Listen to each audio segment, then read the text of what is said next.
साल का आखिरी मंथ और नेटफ्लिक्स आपके लिए बहुत सारे शोज लेकर आ रहा है। जैक स्नाइडर की रेबेल मून, यू यू हकुशो की live action series, the Crown के फाइनल एपिसोड्स और भी बहुत सारे shows.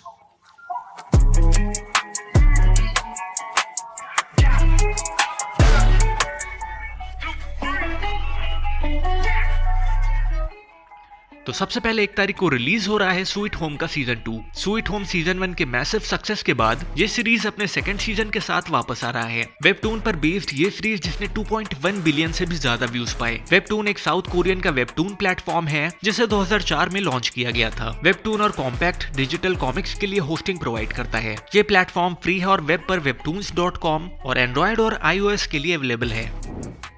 Norwegian Christmas romantic comedy movie Christmas as usual Thea अपनी एंगेजमेंट सेलिब्रेट करने के लिए जशन को अपने घर ले जाती है, लेकिन जशन के इंडियन रूट्स और थिया फैमिली के नॉर्वेजियन ट्रेडिशन क्लैश करते हैं एक क्योटिक क्रिसमस में।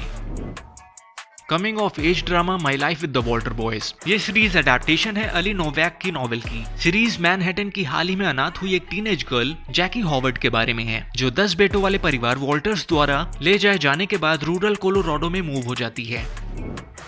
Indian teen musical comedy film The Archies. इस फिल्म में आर्ची कॉमिक्स द्वारा प्रोड्यूस और उससे रिलेटेड फिक्शनल म्यूजिक बैंड शामिल है। 60s में इंडिया में सेट आर्ची और गैंग रोमांस, फ्रेंडशिप और रिवरडेल के फ्यूचर को नेविगेट करते हैं क्योंकि डेवलपर्स एक बिलव्ड पार्क को डिस्ट्रॉय करने की धमकी देते हैं। सेम डे ही रिलीज हो रहा है Christmas romantic comedy I hate Christmas का season 2। Psychological thriller film leave the world behind, जो कि बेस्ड है रुमान आलम की नॉवेल पर। लॉन्ग आइलैंड पर एक फैमिली वेकेशन 2 स्ट्रेंजर्स द्वारा एक मिस्टीरियस ब्लैकआउट की खबर से इंटरप्ट हो जाता है। जैसे जैसे खतरा और ज्यादा पास आता है तो इन दोनों फैमिली को डिसाइड करना होता है कि इस क्राइसिस से कैसे बचा जाए। Japanese action fantasy adventure Yu Yu Hakusho, ये एक लाइव एक्शन अडेप्टेशन है मांगा सीरीज की। सीरीज की स्टोरी एक criminal junior high school student Yusuke Urameshi को फॉलो करती है, जो अपने दिन झगड़ों में बिताता है। वो एक कार एक्सीडेंट में एक बच्चे को बचाने के बाद मर जाता है और फिर से जिंदा होता है एज अ सुपरनैचुरल इन्वेस्टिगेटर सर्व करने के लिए। सेम डे ही रिलीज हो रहा है द क्राउन के फाइनल सीजन का फाइनल पार्ट। एक new adult animated limited series Carol and the End of the World, जिसमें एक मिस्टीरियस प्लेनेट के अर्थ से टकराने का खतरा दिखाया गया है। ये दिन एनिमेशन के नाम रहेगा, जहां एक और animated film Chicken Run Dawn of the Nugget release होगी। 20 साल के बाद चिकन्स वापस आ गई हैं और एक बार फिर से कुछ करने के लिए तैयार है। Biographical drama Maestro. Maestro Leonard Bernstein की बायोपिक है, जो फेलिशिया मॉन्टीलगर से उनकी शादी पर फोकस करती है।